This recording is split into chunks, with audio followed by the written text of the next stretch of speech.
I don't know what we're doing now. Live.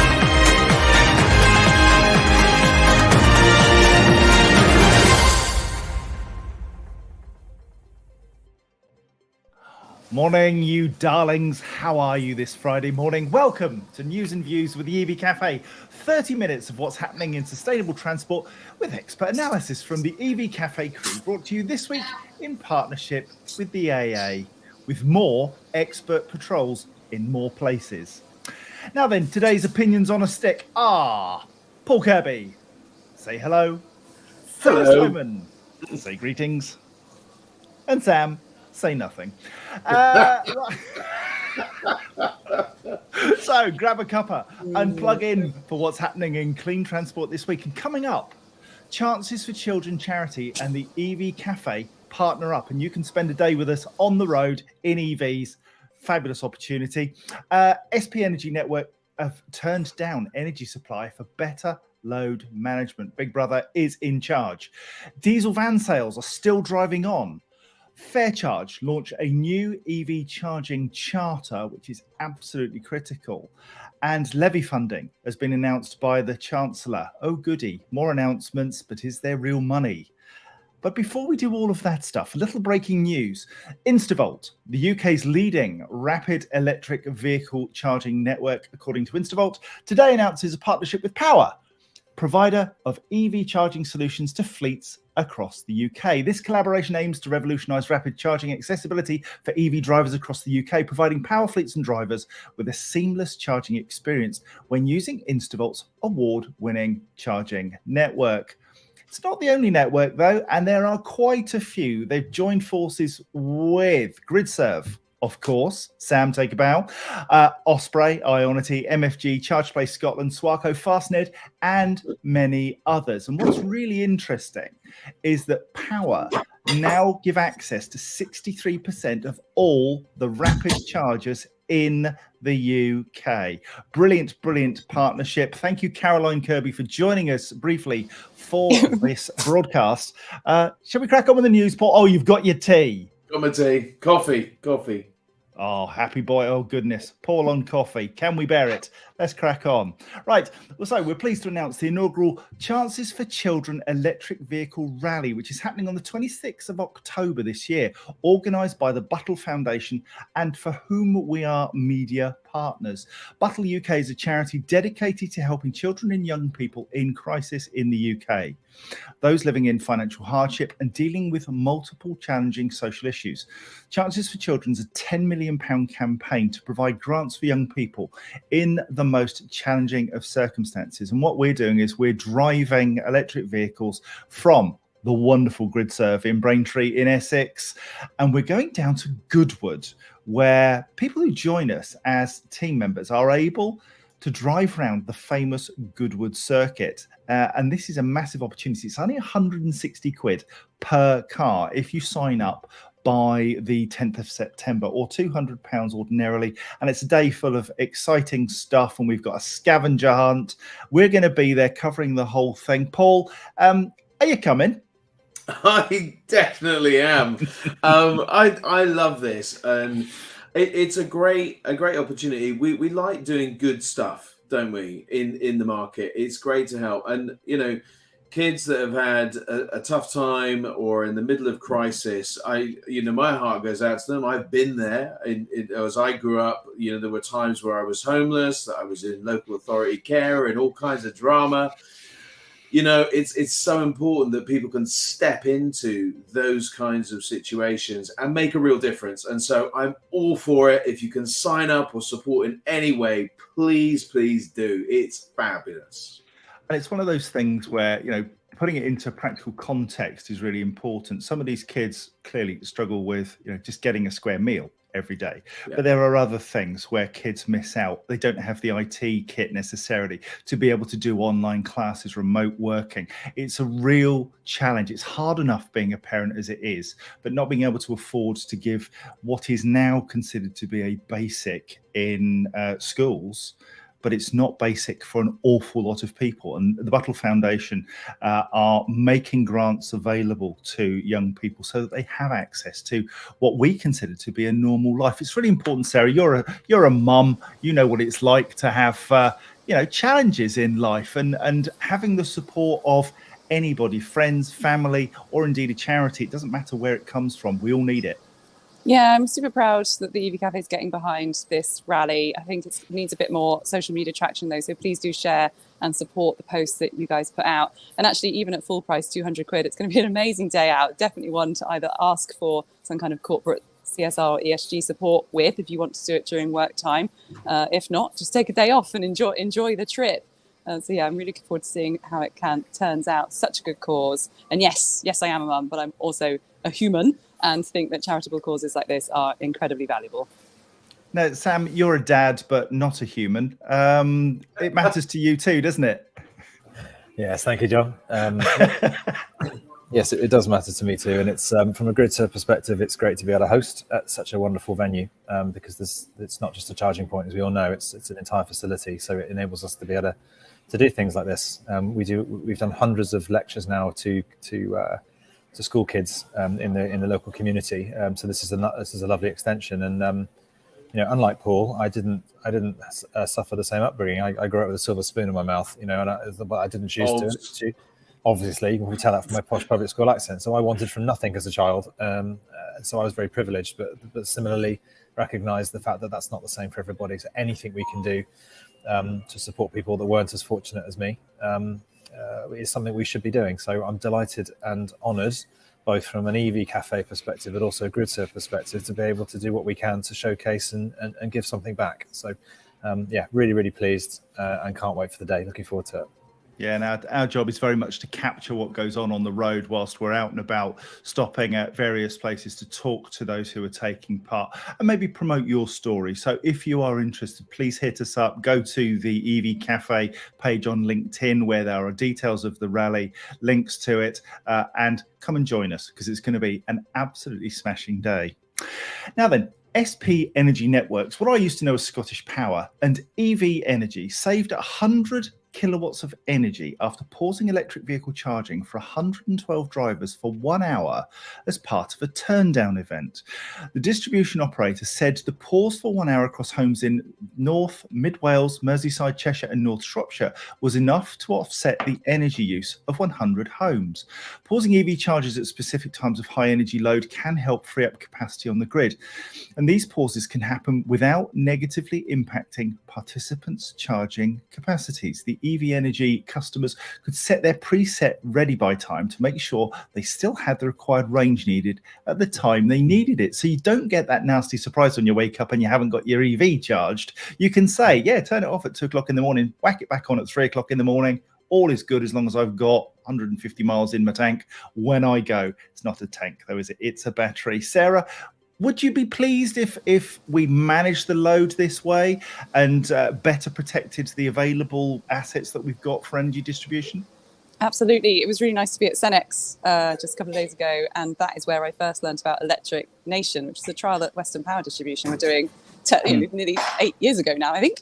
And that was exactly that, encouraging homeowners to trial this and to just see that their lifestyles aren't affected. And there were benefits given to them in lower costs, but also incentivization as well. So as an app user, you could toggle your preferences. If you knew that you had to be away or you were worried about something that evening, you could say, actually, no, I don't want to be controlled today. Thank you. And turn off your load management. So you can definitely have your 100%. So you can override it. And what that study did was show that you can effectively load balance, but you can also be in control yourself.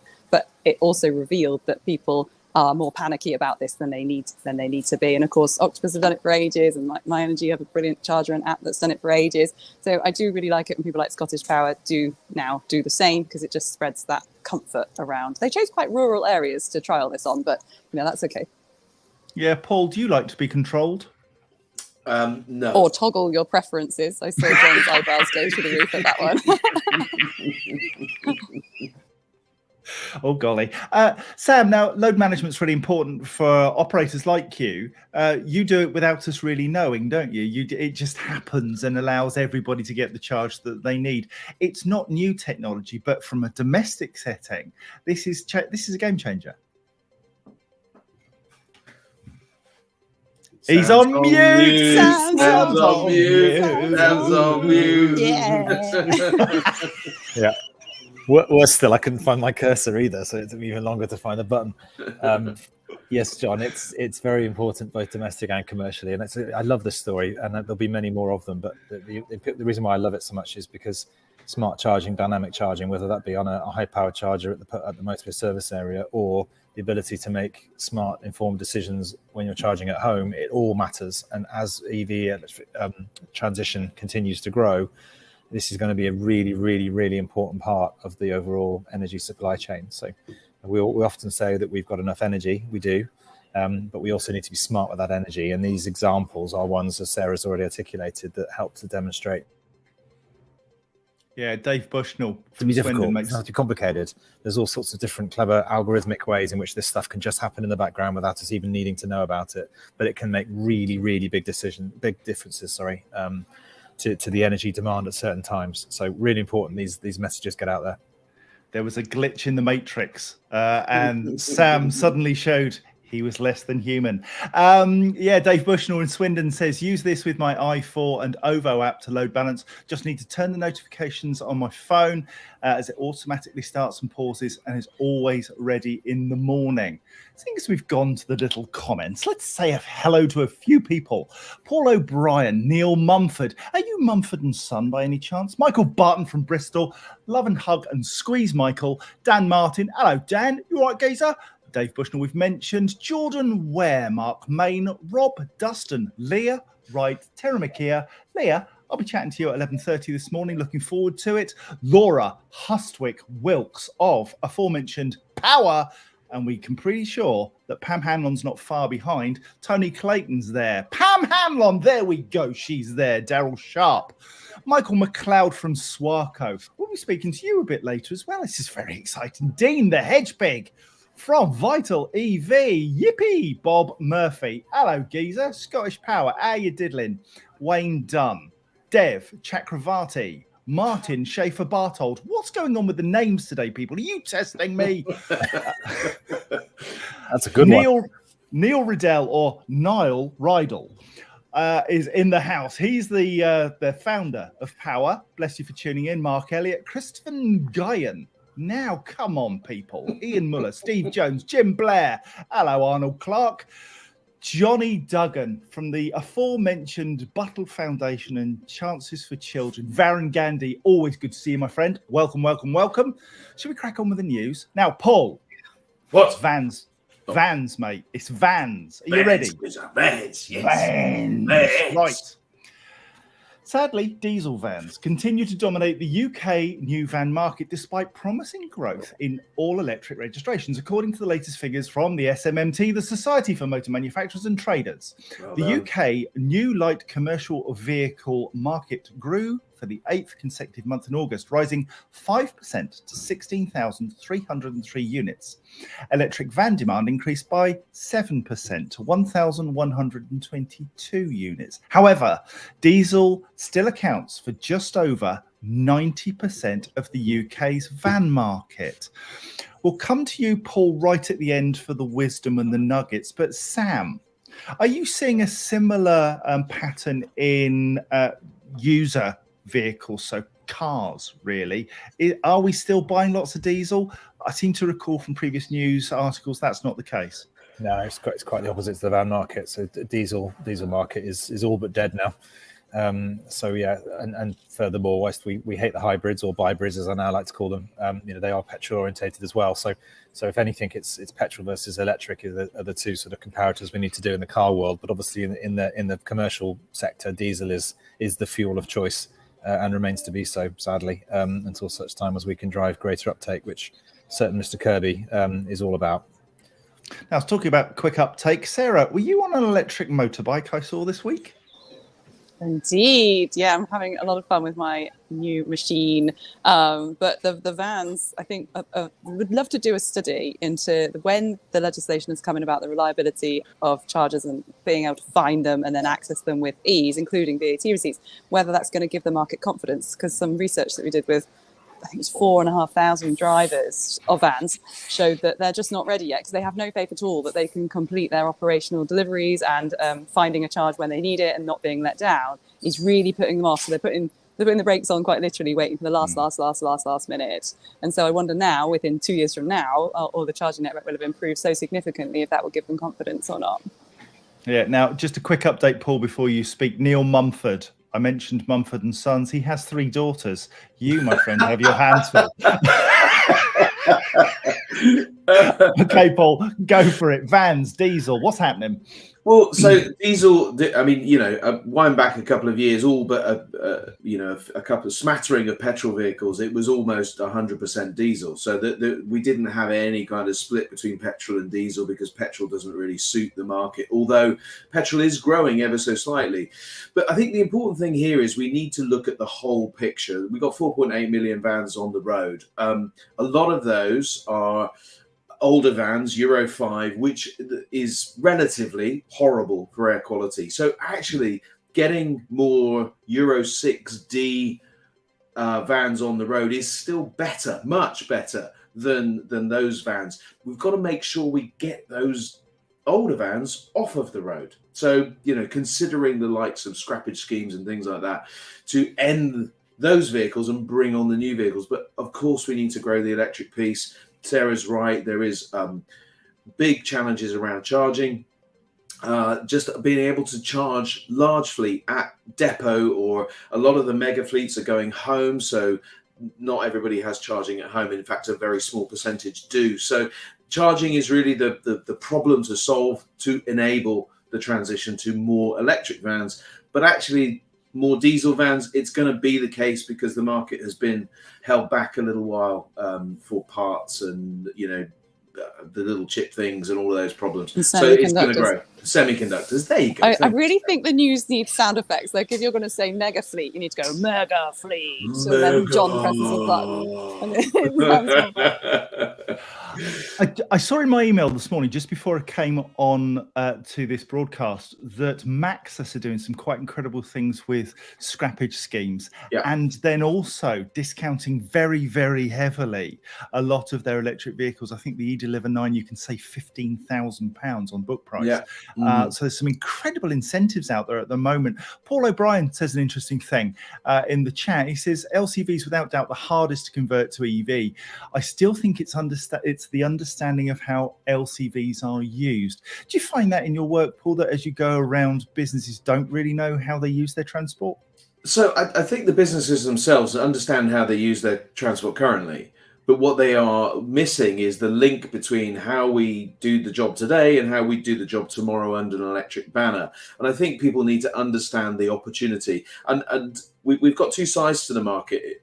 There's fleet and there's sort of what we call retail, but they're small businesses typically. The butcher, the baker, the candlestick maker, the BBC market. SMEs need that support, that education to transition, and they're not getting it. The manufacturers are relying on the mega fleets, the big numbers, and doing one sale for 500 instead of 20 sales for 50. A much better way of doing things and a much better way of spreading the need for power as well. So I think we've got to educate the smaller business owner and do 2s and 3s and 5s and 10s rather than 50s and 100s and 200s and so on. I think the market needs spreading and there needs education and awareness.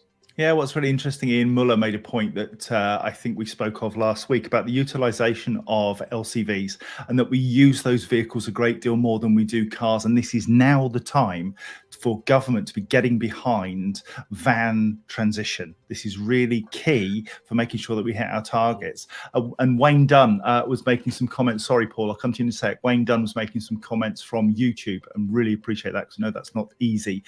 In the renewable and energy industry, the big challenges for our van fleet is charging on site versus charging at home. Also, payload for our tooled and equipped vans and range of the current ELCVs is what causes the pause for thought. Would you agree? Yeah, it's definitely doing that. But I will say that the government don't seem yet to have an articulable plan. I asked the Deputy Secretary of something yesterday to articulate what is the plan for vans. They talked, about cars as usual, jump to trucks as usual, but don't get the bit in the middle. And I said, listen, you need to have a plan for vans. Now, in the background, OZEV would say there is a plan.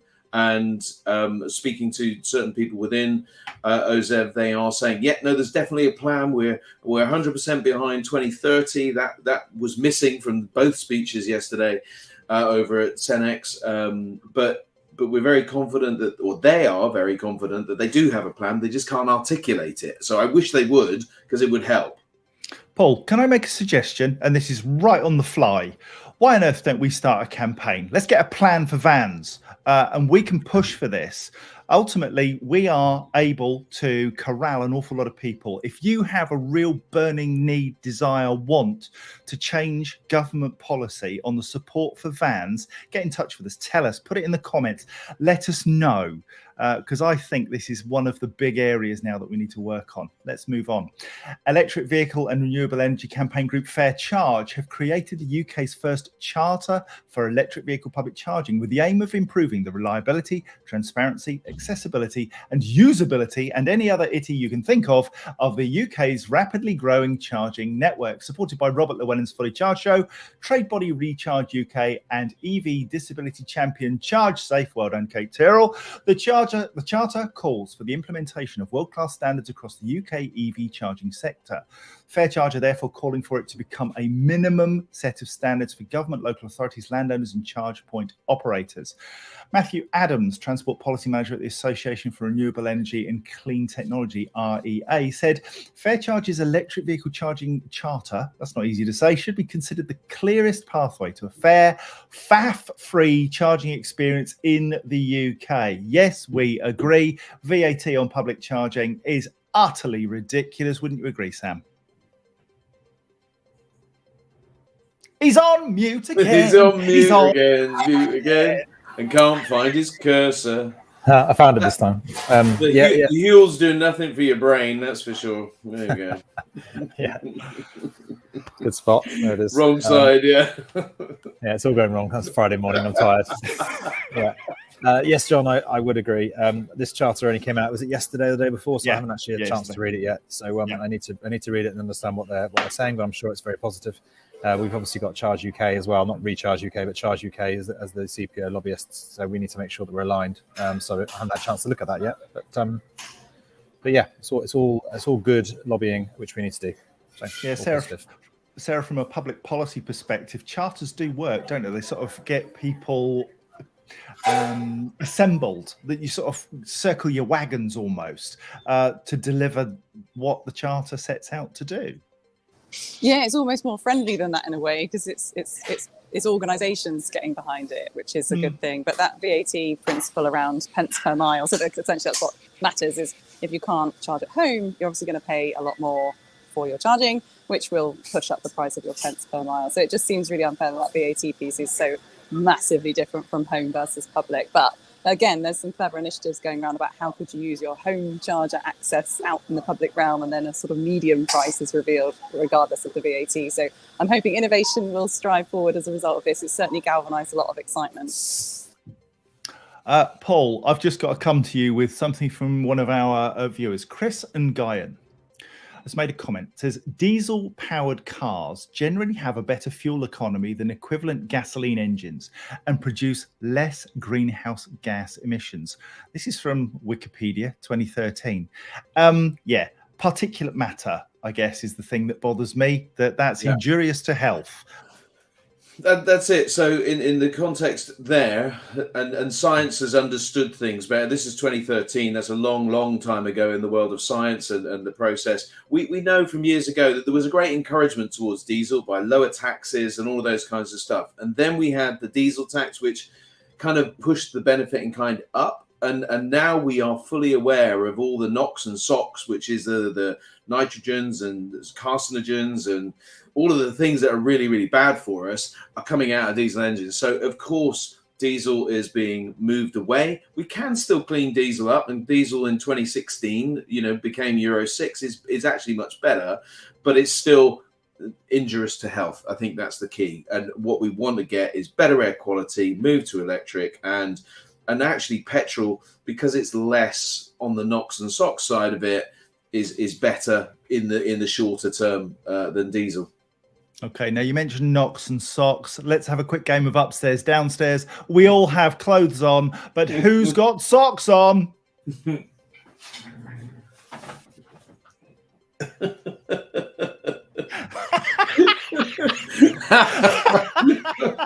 I, for one, am very glad you didn't play that last week. No socks here. Lot of love for the plan for vans.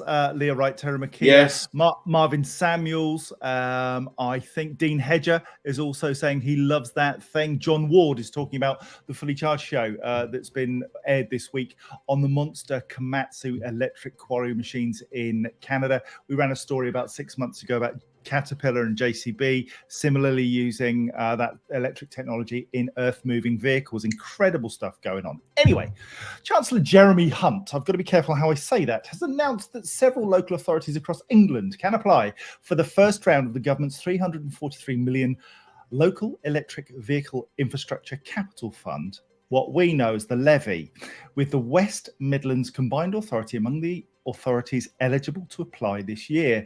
The levy fund will ensure the transition to electric vehicles takes place in every part of the country by supporting tens of thousands of local charge points, especially for those without access to off-street parking. Now then, Paul, the levy fund, it's been kicking around for a long time. Lots of talk, big numbers. We've not seen a great deal of money deployed, and we've certainly probably not seen many charges either. What's going on with it?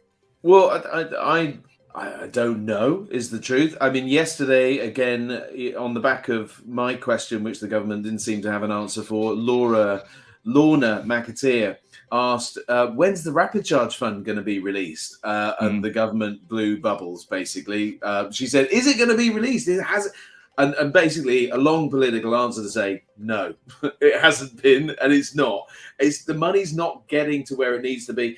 The levy fund has been around a long time. I'm hoping that this is the start of it actually getting into the right places, and we will see more on-street charging and more charging solutions that will make a difference for my lovely van drivers that go home each night that don't have a place to charge their vehicles. It will help. It won't be the silver bullet.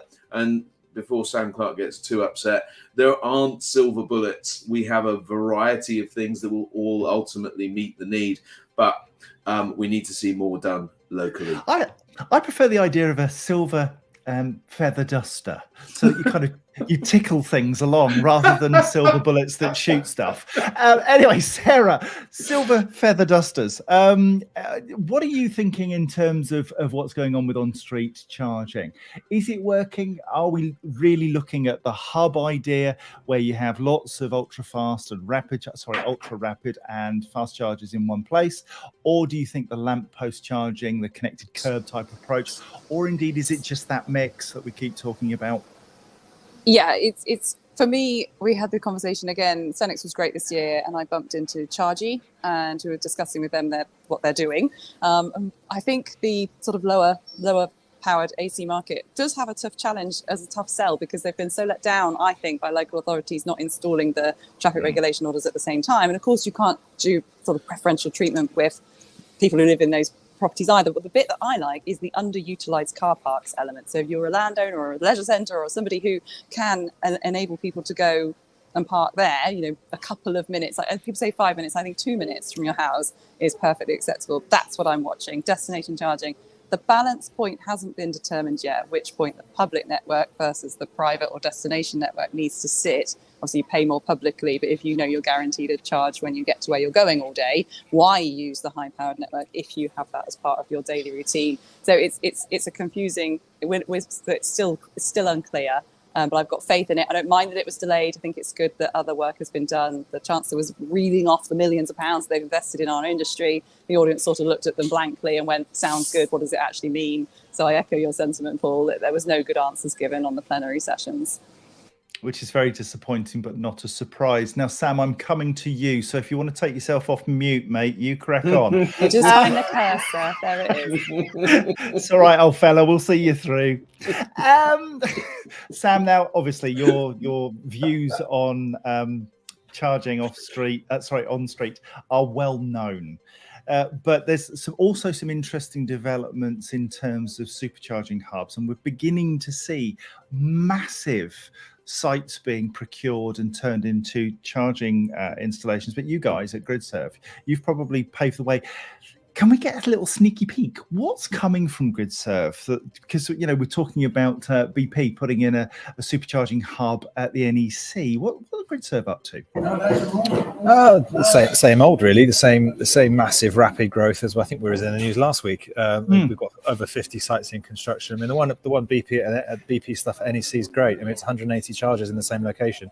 I mean, it's 90% AC charging in a car park. So it's not exactly rocket science. So they've done a bit of greenwash as per usual, but nevertheless, it's pretty useful. Hopefully it'll help with long dwell times for people that are there for several hours at that particular event. So that just needs to be standard everywhere anyway. We need AC charging in car parks as much as we can for that sort of application. So I'm not dismissing it. I think it's good that they've done it. They've perhaps just jazzed it up a bit more than it really is, but that's fine too, I suppose.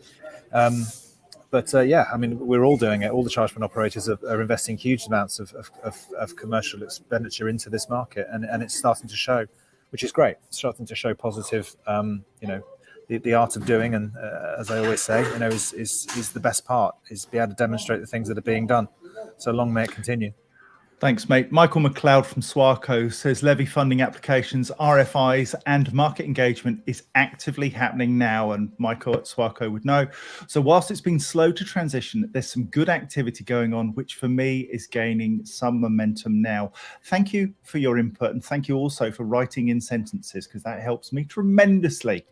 If you have any clean transport PR or news stories you'd like us to cover, please send them to us at hello@evcafe.org. Until next Friday, it's goodbye from me, and it's goodbye from them. This has been an EV Cafe production brought to you this week by the AA, who are always ahead. Other sustainability news services are available, but this is just fun.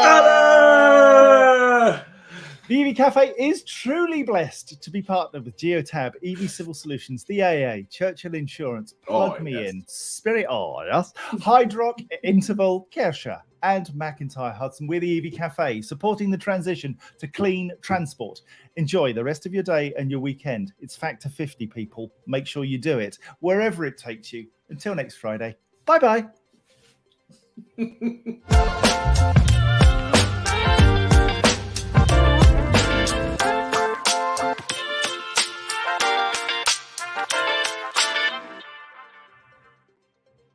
Are we still live? We might be